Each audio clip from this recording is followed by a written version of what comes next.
don't think that I am at a disadvantage for being a woman anymore. Right. Feminism is based on the idea that women are disadvantaged, but women are not really disadvantaged right now.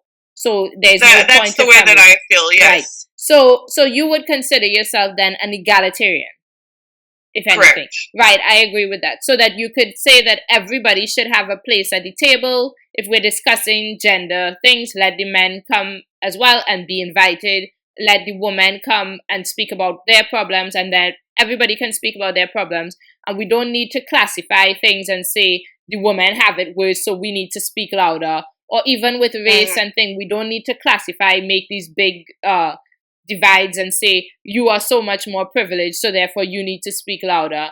And the same with sexuality and stuff like that. We should just have a group that says, okay, we're all equal and we all want equality. How can we discuss this among each other, inviting everybody to make sure that we have a more equal society, so that women's issues can be talked about in this egalitarian space, men's issues can be talked about in this egalitarian space, white people if they have issues, black people if they have issues, other people if they have issues also with LGBTQ and normal non-LGBTQ or whatever.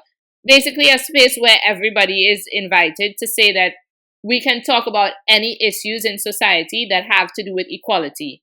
And that should be the movement that's relevant today. It should be called egalitarianism. You can say, I'm an egalitarian, but you don't need to be a feminist because women are not disadvantaged at that level, that it's necessary to separate women's issues from everyone else's, and so on.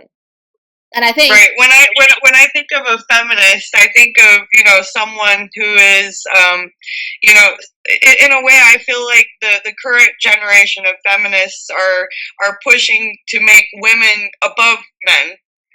Not just equal to, but just like, oh well, we're better than you sort of idea.